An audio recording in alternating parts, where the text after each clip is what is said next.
Good morning, students. This is Manpreet Singh, and today we will start our next poem, Trees, which is written by Emily Dickinson, and her full name is Emily Elizabeth Dickinson. You can see on your screen that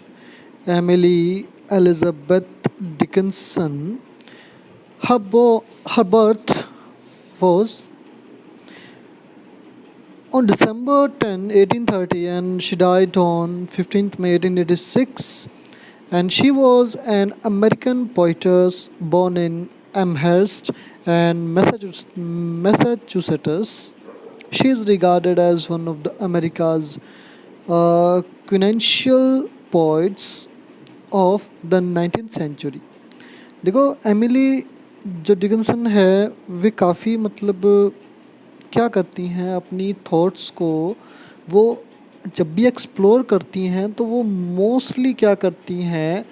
अपना जो पुरानी परंपराएं हैं पुरानी सभ्यताएं हैं उन पर वो हमेशा टारगेट करती हैं मतलब एग्जैक्ट टारगेट नहीं बोल सकते पर उनकी जो थॉट्स है वो काफ़ी मॉडर्न थी काफ़ी डेवलप्ड थी तो इसी वजह से उनकी जो फेम है वो काफ़ी रही 19th सेंचुरी के अंदर she lived an introverted and hermetic life और वे क्या करती थी इसी वजह से मतलब लोगों की सोच की वजह से या जो हमारी सोशल थिंकिंग है उसकी वजह से वे क्या करती थी अपनी लाइफ स्पेंड करती थी इंट्रोवर्टेड देखो इंट्रोवर्टेड का मतलब होता है self examining and hermetic life way spend करती थी हर्मेटिक लाइफ के बारे में बात करें तो मतलब अपने जीवन के अंदर उन्होंने अपने आप को यूँ कैद कर लिया था कि उन्हें लोगों से कोई फ़र्क नहीं पड़ता था ओके तो अब आगे डिस्कस करते हैं and published very few of her poems in in her life time यानी उन्होंने अपने जीवन काल में क्या किया था बहुत कम पोइम्स को पब्लिश किया था her composition 1789 poems in all were published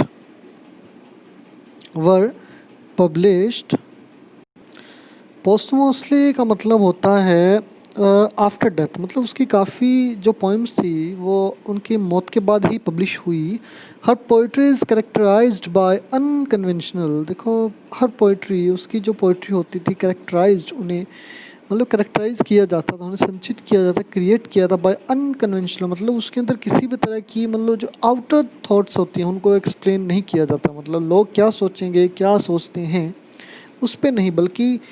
लोगों की सोच को कैसे चेंज करना है इस तरह की पोइम वो अक्सर लिखा करती थी capitalisation and extensive use of dashes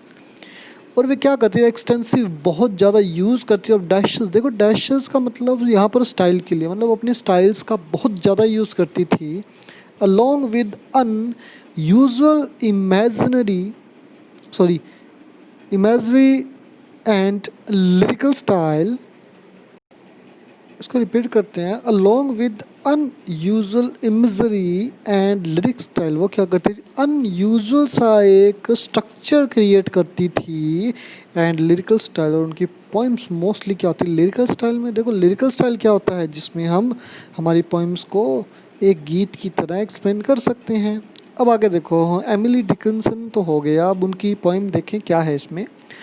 the poem describes a beautiful cloudy summers देखो ये पोएम किससे रिलेटेड है ये एक ऐसे समर टाइम से रिलेटेड है जिसमें बादल ही बादल दिखाई देते हैं and depicts how the sun appears और ये क्या करती है डेपिक्ट करती है हाउ द सन अपीयर्स ये कैसे एक्सप्लेन करती है क्या एक्सप्लेन करती है कि किस तरह सन अपीयर होता है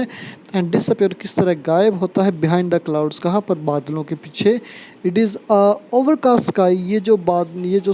आसमान है वो ओवरकास्टेड है दैट कैन अनफोल्ड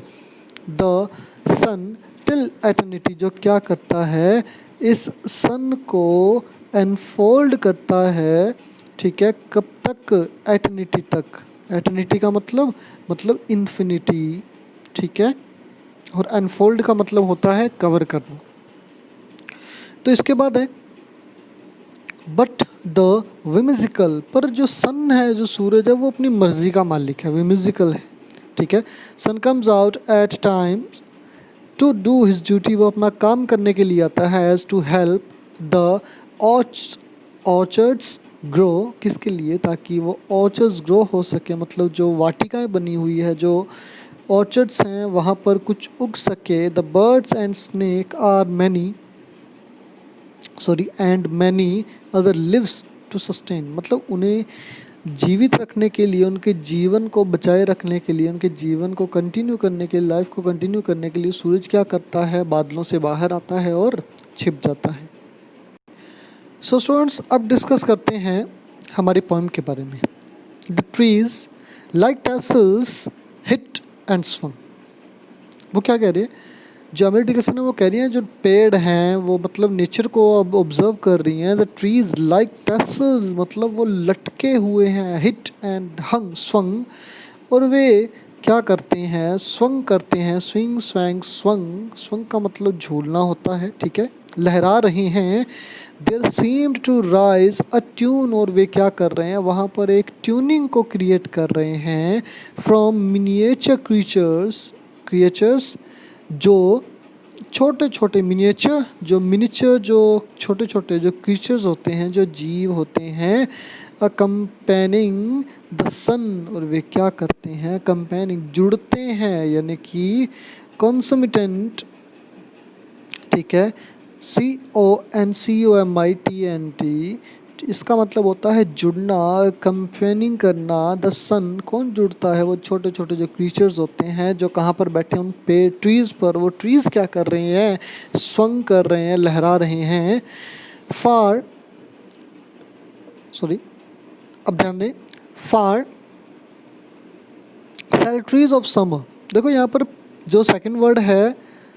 मैं अंडरलाइन कर देता हूँ फार के बाद में, ठीक है, इसके अंदर पी साइलेंट रहेगा, ठीक है। तो इसका मतलब होता है far cell trees means book of psalms, मतलब ये भजन का जो कलेक्शन होता है, जो रिलीजियस सॉन्ग्स होते हैं उनका जो कलेक्शन होता है, उसके लिए बोला गया है। Far cell trees of summer enamoring the ear, अब देखो इनामर का मतलब क्या होता है, इनामरिंग द ईयर का मतलब होता है वो अट्रैक्ट करता है, वो मधुर लगता है, स्वीटनेस कह सकते हैं। The year they never yet did satisfy, और ये इतना स्वीट है कि they never yet did satisfy, कि वे कभी भी इसको क्या नहीं कर सकते, सेटिस्फाई रिमोटेस्ट थोड़ा सा भी, व्हेन मोस्ट फेयर, जब, मतलब क्या होता है, जब वो जो सेल्ट्रीज होते हैं अगर वो और भी ज़्यादा सुर में हों, और भी ज़्यादा स्वीट में हों, तो उनको सुनते सुनते हम क्या नहीं कर सकते, हमारा मन नहीं भर सकता और हम थोड़े से भी सेटिस्फाई नहीं हो सकते। अब उसके बाद है the sun shone whole at intervals, यानी जो सन था, शॉन वो दिखा, प्रकट हुआ, होल एट इंटरवल्स, मध्यांतर तक, ठीक है। देन हाफ, देन अटर, कभी आधा कभी पूरा। अटर का मतलब कंप्लीट होता है, ठीक है, वो कभी आधा और कभी पूरा। हिड, छिपता था। As if himself were optional, जैसे कि वो क्या हो, खुद एक ऑप्शनल हो, मतलब कि एक अल्टरनेटिव हो, एक मतलब कह सकते हैं कि जो चुनाव होता है, चुनिंदा होता है उसके लिए। And had states of cloud, और उसी का, यानी उसी के दम पर क्या है, ये स्टेट ऑफ क्लाउड्स, मतलब बादलों का जो आवरण है। उसके बाद ध्यान दे पॉइंट के अंदर, सफिशेंट टू एनफोल्ड हिम, सफिशेंट पर्याप्त है क्या, वो बादल, किसके लिए, टू एनफोल्ड हिम। अब देखो जब एनफोल्ड की बात आती है तो एनफोल्ड का मतलब होता है कवर कर लेना, ठीक है। एटर्नली फ्रॉम व्यू, और वो क्या है, एटर्नली हमेशा के लिए, evermore, EVERMORE, evermore from view, और हमेशा के लिए जो दृश्य है, except it was a whim of his, मतलब जो बादल हैं वो क्या करते हैं, उसको हमेशा के लिए कवर कर लेते हैं, अब सिवाय कब, जब उसकी इच्छा होती है। To let the oats grow, कि वो क्या चाहे, जब वो उन ग्रूव्स को ग्रो करना चाहता हो, तब तब क्या है, तब वो बादल भी उसको रोक नहीं सकते। उसके बाद है a bird sat careless on the fence, देखो फेंस वॉल के लिए है, एक पक्षी एक चिड़िया बैठी है, सैट केयरलेस, बड़ी लापरवाही से ऑन द फेंस, कहाँ पर, एक वॉल पर। One sorry bird sat careless on fence, one gossiped in the lane. देखो गॉसिप्ड का मतलब होता है बातचीत करना, आपने इसको टिटल टैटल बोल सकते हैं, बड़बड़ाना, बोलते रहना, चिट चैट करना, ठीक है। वन गॉसिप्ड इन द लेन, वो उसी लेन के अंदर क्या कर रहा है, एक बोल रहा है। On silver matters charmed a snake, एक सिल्वर मैटर पर क्या है, एक स्नेक जो है वो चार्म्ड कर, इन्फ्लुएंस कर रहा है, मतलब खुद का इफेक्ट शो कर रहा है, मतलब खुद की जो एग्जिस्टेंस है वो बता रहा है। Just winding round a stone, और किस तरह है वो बैठा है, वाइंडिंग घेरे हुए, राउंड स्टोन। फिर उसके बाद में है bright flowers slit calyx, CALYX, calyx. देखो कैलेक्स होता है outer part of a bud, calyx का मतलब होता है outer part of a bud. और ब्राइट फ्लावर स्लिट कैलेक्स, वो क्या कर रहा है, वो अपने आप को, मतलब जो ब्राइट फ्लावर है, जो खिलने वाला फूल है, वो स्लिट करते हुए, चीरते हुए या अनब्रेक करते हुए, वो कैलक्स यानी आउटर पार्ट ऑफ बड यानी उस कली का बाहरी हिस्सा जो होता है, and sword upon a stem, और वो क्या करता है, बाहर निकलता है, बढ़ता है, अपॉन अ स्टेम, कहाँ से, रूट वर्ड होता है जो स्टेम कहलाता है। लाइक हिंडर्ड फ्लैग स्वीट होइस्टेड, अब देखो लाइक हिंडर्ड फ्लैग्स, जैसे कि जो ऑब्स्टेकल्स होती हैं, स्वीट होइस्टेड, और जो मीठी मीठी हवा है, ये कब चलने लगती है, जब वो क्या है, जब वो बाहर निकलता है, कहाँ से, आउटर पार्ट ऑफ बर्ड से। उसके बाद है विद स्पाइसेस एंड हेम,